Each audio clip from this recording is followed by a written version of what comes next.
Bonjour à tous et bienvenue sur Darumacha DIY. Dans cette vidéo, on va travailler sur quelque chose d'un petit peu inattendu. Le tableau électrique. Bon, de mon point de vue, c'est juste une grosse boîte en plastique avec une petite partie d'électronique. Lorsque l'on avait acheté la maison, le tableau ressemblait à ça. Mais le temps est venu de mettre cela aux normes.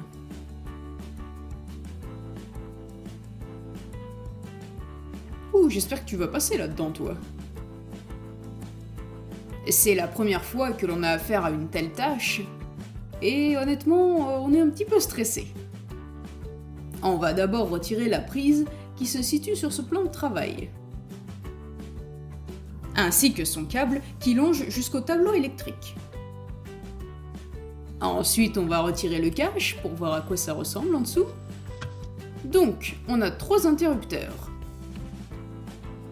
Le premier interrupteur correspond à l'ensemble du rez-de-chaussée, quant au second interrupteur, il correspond à l'ensemble du premier étage, et le troisième interrupteur est principalement pour les toilettes et la salle de bain.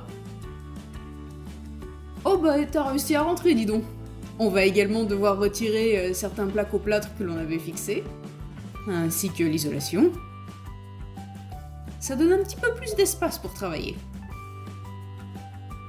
Dans l'idéal, on voudrait avoir 3 interrupteurs supplémentaires. Bah ouais, quand on y pense, entre le frigo, les appareils électroménagers, les clims, et sinon le courant va sauter sans arrêt et j'avoue que c'est un petit peu chiant.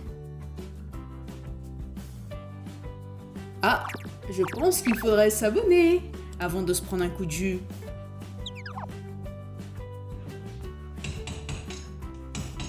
Ah, t'as fait un trou. Eh, je vois. Oh, t'aurais quand même pu m'appeler, hein. Avant de toucher au tableau, on avait déconnecté le câble provenant du boîtier extérieur. Si vous souhaitez bidouiller l'électricité de votre maison au Japon, vous allez avoir besoin d'un certificat. Il existe 2 catégories pour ce certificat. La première catégorie permet de devenir un ingénieur électricien. Généralement pour travailler dans des centrales électriques par exemple. Et la deuxième catégorie permet de devenir électricien. Et c'est cette catégorie qui va vous permettre de pouvoir travailler tranquillement sur le système électrique de votre maison. En ce qui le concerne, il a bien sûr choisi cette deuxième catégorie, ce qui était amplement suffisant pour nous. Il a donc passé son examen en tant que candidat libre. Ah, il s'est mis à neiger dans la maison?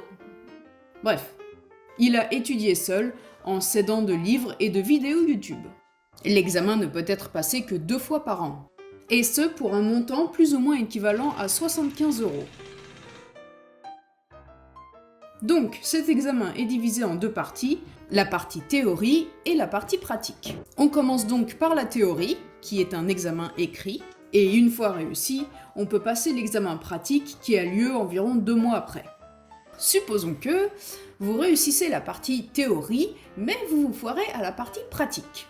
Vous pourrez bien entendu repasser uniquement la partie pratique, mais pour cela, il faudra payer l'intégralité du prix de l'examen, soit 75 €. La partie théorie sert à tester vos connaissances sur l'électricité, les régulations, etc. C'est un test de 2 heures où l'on répond à une 50aine de questions, et ce sous la forme d'un QCM. Le bon score pour réussir est d'avoir au moins 60 points sur 100. En ce qui concerne la partie pratique, il faut pour cela amener certains outils au centre d'examen. On vous donnera différents matériaux, et on vous demandera de réaliser un circuit électrique à partir d'un schéma, comme cela. Il existe uniquement 13 schémas électriques officiels à connaître pour cet examen. Et du coup, autant les apprendre tous par cœur. Une fois l'examen réussi, ce qui est une très bonne nouvelle, eh bien, on va vous demander de payer un supplément de 40 € pour recevoir votre diplôme. C'est super, n'est-ce pas? Je parlais du nouveau tableau électrique, bien sûr. Laissez-moi deviner. Vous vous demandez quel serait le risque encouru de toucher à l'électricité de sa maison sans avoir de certificat. Eh bien, pas grand-chose en fait. Soit une amende de 230 €, ou alors 3 mois de prison. Ça dépendra de votre envie du moment. Il se peut que vous vous fassiez prendre s'il y a un accident dans votre maison, causé par un tremblement de terre ou un incendie. Et bien sûr, ce ne sera pas couvert par l'assurance. Par simple curiosité, on voulait savoir à combien reviendrait ce genre de travaux si on avait fait appel à une entreprise. Pour sûr, le tarif n'aura pas été en dessous des 800 €. Bon, je crois qu'on est bon là, non? Tiens, c'est marrant.